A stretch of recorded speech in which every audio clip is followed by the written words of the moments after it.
इसी देश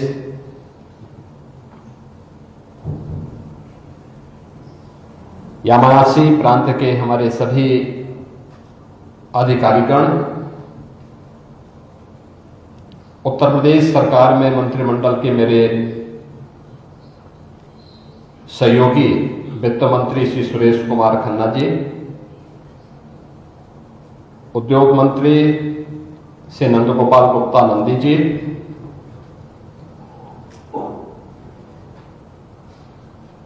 जापान में भारत की राजदूत सुश्री नगमा मलिक जी, उत्तर प्रदेश सरकार के हमारे सभी अधिकारीगण, सभागार में उपस्थित सभी इंडस्ट्री लीडर्स, भारतीय समुदाय से जुड़े हुए हमारे सभी बहनों और भाइयों, मैं सबसे पहले यामानासी केन के माननीय राज्यपाल और उनकी पूरी टीम के प्रति हृदय से आभार व्यक्त करता हूं कि आज उन्होंने मुझे और मेरे सभी सहयोगियों को यामानासी प्रांत को नजदीक से देखने, जानने और आप सबके साथ संवाद करने का अवसर दिया है। मैं इस अवसर पर आप सभी का हृदय से अभिनंदन करता हूं, आप सभी का स्वागत करता हूं।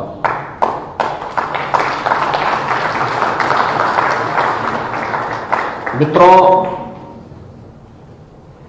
उत्तर प्रदेश भारत की आबादी का सबसे बड़ा राज्य है और 25 करोड़ की आबादी उत्तर प्रदेश में निवास करती है। जैसे प्रकृति की अत्यंत कृपा जापान के यामानासी प्रांत पर है, इसी प्रकार की असीम कृपा प्रकृति की उत्तर प्रदेश पर भी है। भारत की सबसे उर्वरा भूमि, भारत का सर्वाधिक जल संसाधन, भारत की सबसे बड़ी आबादी और अगर कहें तो भारत की आध्यात्मिक और सांस्कृतिक विरासत की भूमि भी उत्तर प्रदेश है। इन सभी सुविधाओं से संपन्न होने का लाभ उत्तर प्रदेश को प्राप्त होता है। आज भारत के यशस्वी प्रधानमंत्री श्री नरेंद्र मोदी जी के मार्गदर्शन में उत्तर प्रदेश विकास की एक नई ऊंचाइयों को प्राप्त कर रहा है। हमने अपनी उत्तर प्रदेश की नीतियों को रिएक्टिव की बजाय प्रोएक्टिव बनाया है और उसके परिणाम हम सबके सामने हैं कि 9 वर्ष में हमने उत्तर प्रदेश की प्रति व्यक्ति आय को 3 गुना करने में, वहां की अर्थव्यवस्था को 3 गुना करने में सफलता प्राप्त की। आज प्रत्येक क्षेत्र में एक सही दिशा में भारत की सबसे तेज अर्थव्यवस्था वाले राज्य के रूप में उत्तर प्रदेश ने अपने आप को स्थापित किया है।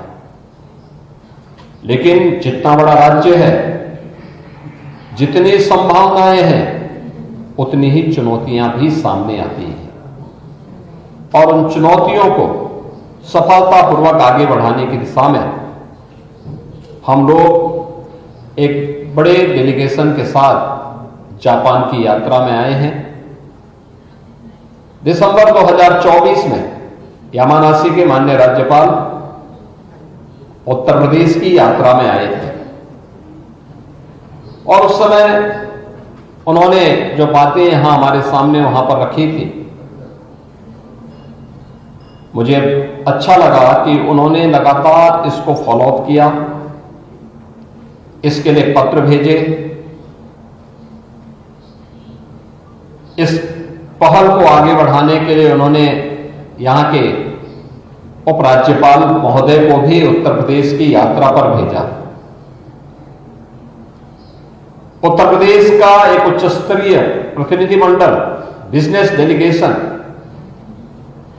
यहां की यात्रा पर आया था। उन्होंने अवलोकन करने के बाद फिर वहां की पूरी रिपोर्ट भी हम सबके सामने प्रस्तुत की, और जिसका परिणाम है कि आज यामानासी के माननीय राज्यपाल के आमंत्रण पर हम सब यामानासी पे पहुंच करके हम लोगों ने यहां की स्थिति को देखा है, ग्रीन हाइड्रोजन के प्रोडक्शन को देखा है, और इस तकनीक के बारे में आज उत्तर प्रदेश और यामानासी के बीच में एक ऐतिहासिक समझौता ज्ञापन पर भी हस्ताक्षर हुआ है।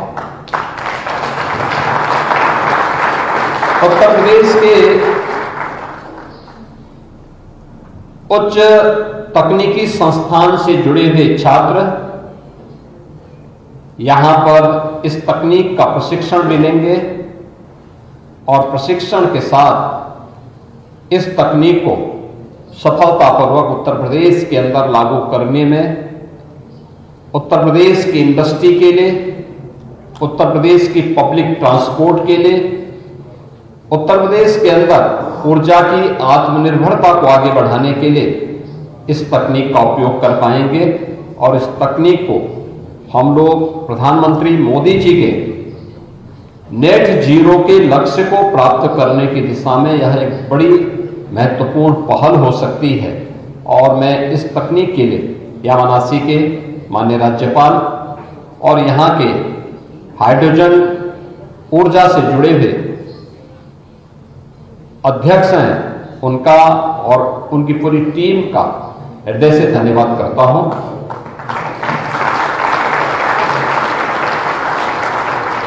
मित्रों, जीवन में प्रोएक्टिव रोल का क्या महत्व होता है, ये हम इस बात को देख सकते हैं कितना महत्वपूर्ण होता है। हम लोग कल टोक्यो में आए थे, हमने कई वहां पे G2B मीटिंग्स की। G2G स्तर पर हमारे भारत के माननीय राजदूत ने भी अनेक बैठकों का आयोजन करवाया था। अनेक बिजनेस डेलीगेशन के साथ हमारी मुलाकात भी हुई, और यामानासी के माननीय राज्यपाल ने भी अनेक G2B स्तर की और G2G स्तर की बैठकों को हमारे साथ वहां पे करवा करके हमारे इस अभियान को आगे बढ़ाने के लिए प्रोएक्टिव होकर के उन्होंने स्वयं इस पहल को आगे बढ़ाया है। मैं इसके लिए उनका हृदय से उत्तर प्रदेश शासन और उत्तर प्रदेश के नागरिकों की ओर से आभार व्यक्त करता हूं। मैं आज का दिन अत्यंत महत्वपूर्ण है। देखिए, तिथि का भी महत्व होता है।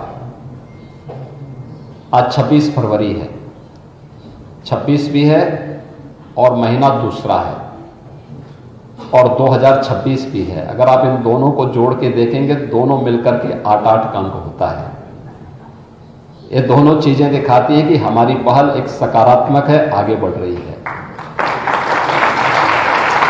भारत और जापान के संबंधों को ये दोनों महत्वपूर्ण प्रांत मिलकर के एक नई ऊंचाई तक पहुंचाएंगे, और उस पहल के लिए मैं यामानासी के माननीय राज्यपाल का, उनकी पूरी टीम का हृदय से आभार व्यक्त करता हूं।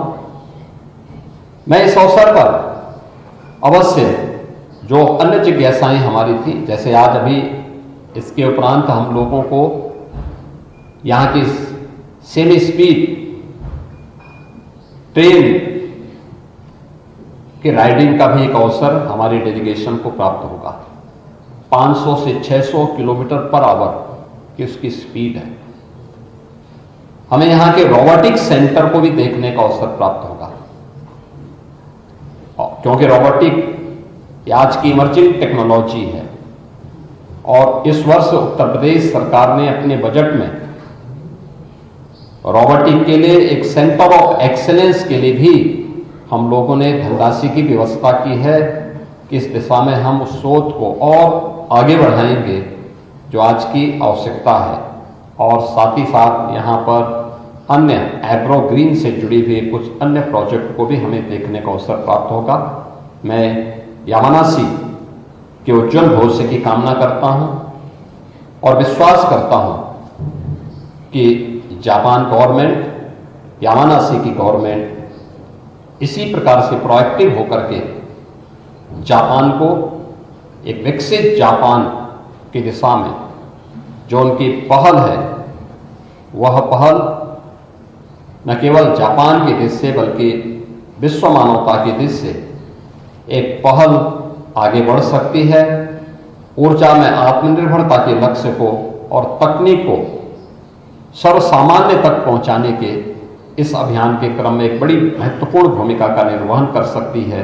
मैं एक बार फिर से यामानासी के माननीय राज्यपाल और उनकी पूरी टीम के प्रति हृदय से धन्यवाद देते हुए